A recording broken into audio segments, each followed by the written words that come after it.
Happy with Pinki চ্যানেলের নতুন একটি ব্লগে তোমাদের সবাইকে জানাই স্বাগতম।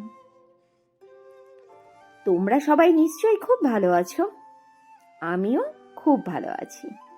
আর আজই প্রথম যে বন্ধুরা আমার ভিডিওটি দেখছো, প্লিজ সাবস্ক্রাইব করে নিও। পুরনো বন্ধুরা, তোমাদের সবাইকে অনেক অনেক ভালোবাসা।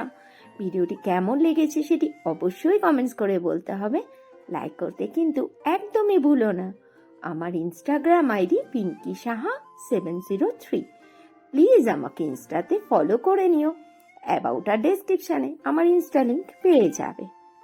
আজ হচ্ছে শনিবার, ঘড়িতে বাজছে সকাল 8টা, আর আজকের ব্লগটা এখন শুরু করছি। ছেলে মেয়েগুলো ঘুম থেকে উঠে পড়েছে। ছেলে কলেজ যাবে, তার জন্য তৈরি হচ্ছে। প্রতিষ্ঠার তো স্কুলটা ছুটি চলছে, যেহেতু ওদের স্কুলে 11 ক্লাসের এক্সাম চলছে। প্রতিষ্ঠার তো লম্বা ছুটি। পুজোর ছুটিটা যেতে না যেতে কয়েকটা দিন মাত্র স্কুল গেল, তারপরেই আবার 11 ক্লাসের পরীক্ষা শুরু হলো। এরপরে আবার প্রতিষ্ঠাদেরও পরীক্ষা, এরপরে হয়তোবা মাধ্যমিকেরও আবার টেস্ট শুরু হয়ে যাবে। আবার ডিসেম্বর মাসটা লম্বা ছুটি কাটানোর পরে জানুয়ারির ফার্স্ট উইকে আবার স্কুল শুরু হবে। আমরা যখন পড়াশোনা করতাম তখন আমাদের সেশনটা কিন্তু এই সময় হতো না। আমাদের পরীক্ষাটা পড়তো ঠিক দোলের আগে বা পরে, তাই না বলো? আর সে সময় বাড়ি থেকে দোল খেলতে দিত না, যদি দোলের পরে পরীক্ষা হতো। কোনো কোনো বার তো এমনও হয়েছে যে পুরো পরীক্ষার মাঝখানটাতে দোল পড়েছে। ব্যাস, বাড়ি থেকে বলতো এবছর রং খেলা বন্ধ, কেননা রং আবির এগুলো মেখে বেশিক্ষণ স্নান করে ঠান্ডা লেগে যাবে। এখনই বেশ ভালো হয়েছে, কি সুন্দর। এই পুজোর পরপরই পরীক্ষাটা হয়ে যায়, আর জানুয়ারি মাসের ফার্স্ট উইকে নতুন সেশন শুরু হয়। আমার যেন এই নিয়মটাই বেশি পছন্দ। প্রতিষ্ঠাকে যখন দেখি স্কুল যায়, বা আমি যখন প্রতিষ্ঠাকে তৈরি করে দিই স্কুলে যাওয়ার উদ্দেশ্যে, তখন না আমার ছোটবেলার কথা খুব মনে পড়ে। আমিও যখন প্রতিষ্ঠার মতো ছিলাম, হাই স্কুলে যেতাম। প্রতিষ্ঠা তো টোটো করে স্কুলে যায়। আমার বাড়ি থেকে আমাদের স্কুলটা ছিল অনেকটা দূরে। তোমরা যারা রানাঘাটে আছো তারা জানো, ব্রজবালা স্কুলে পড়তাম আমি, আর আমার বাড়িটা হচ্ছে নাসরা বয়েজ স্কুলের ওখানে। কতটা দূরত্ব! আমরা কিন্তু হেঁটে হেঁটেই স্কুলে যেতাম। একদল বান্ধবী মিলে হেঁটে হেঁটে স্কুল। আর কি যে মজা হতো সেই দিনগুলোতে। আর সেই যে ওভারব্রিজটা, আমাদের বাড়ি তো রেল ব্রিজের পূর্ব পারে, সেই ওভারব্রিজটা কি তাড়াতাড়ি না পার হয়ে যেতাম। আর এখন ওভারব্রিজ পার হতে গেলে হাঁপিয়ে যাই। বুঝতে পারছি বয়স হচ্ছে, বয়সটা বাড়ার সাথে সাথে শরীরের কর্মক্ষমতাটাও অনেকটাই কমে যাচ্ছে। প্রাইভেট পড়ে বাড়িতে ঢুকতে ঢুকতে হতো সকাল 10টা 15-20, 10টা 40-এর মধ্যে স্কুলে ঢুকতে হবে। বাড়িতে এসে কোনো রকমে জল ঢেলে গায়ে, নাকে মুখে খাবার দিয়ে স্কুলের জন্য ছুটতাম। এটা আবার একটু পরের দিকের কথা বলছি। তখন ক্লাস 8-এ পড়ি।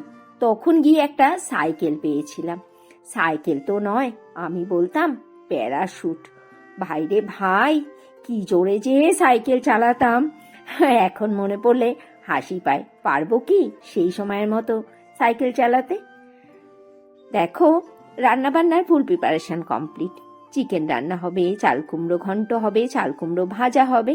এখানে চিকেনটাকেও কষে নিচ্ছি, আর এখানে করছি পালং শাক। শীতের দিনে আজই প্রথম পালং শাক করছি।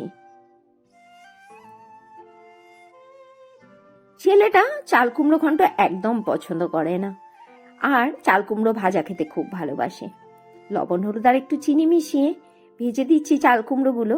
বেশ ভালোই লাগে জানো, গরম ভাতের সাথে এই চাল কুমড়ো ভাজাটা।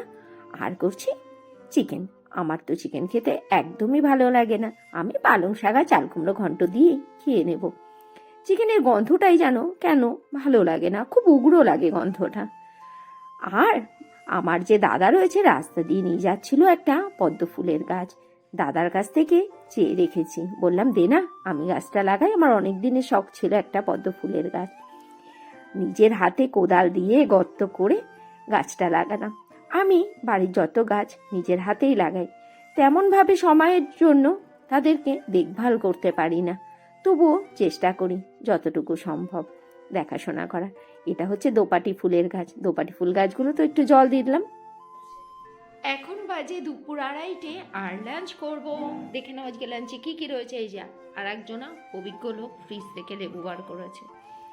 দেখো আজকে লাঞ্চে রয়েছে চিকেন, এখানে রয়েছে চাল কুমড়ো ঘন্ট আর চাল কুমড়ো ভাজা, রয়েছে কালকের কিছুটা ডাল, এটা গরম করেছি, আর পালং শাক আলু বড়ি দিয়ে বানিয়েছি, সিম বেগুন দিয়ে আর কি, আর এখানে রয়েছে চাটনি। প্রতিষ্ঠার আবার 3টে থেকে পড়া রয়েছে, দেরি না করে তাড়াতাড়ি লাঞ্চটা সেরে নিই। আবার ফেরত চলে এলাম রাত্রিবেলাতে। আমি রুটি খাওয়ার জন্য করে নিচ্ছি আলু ভাজা। আমার না রুটি আলু ভাজা খেতে খুব ভালো লাগে। আর করে নিয়েছি রুটি, ছেলে মেয়ে খাবে চিকেন দিয়ে রুটি দিয়ে, আর আমি খাবো আলু ভাজা দিয়ে। আর আজকের ব্লগটা আর কন্টিনিউ করব না, এখানেই শেষ করে দেব। সবাই খুব ভালো থেকো, সুস্থ থেকো, সাবধানে থেকো। দেখা হচ্ছে আবার আগামীকাল নতুন আরো একটি ব্লগ সঙ্গে করে নিই। Tata, good night.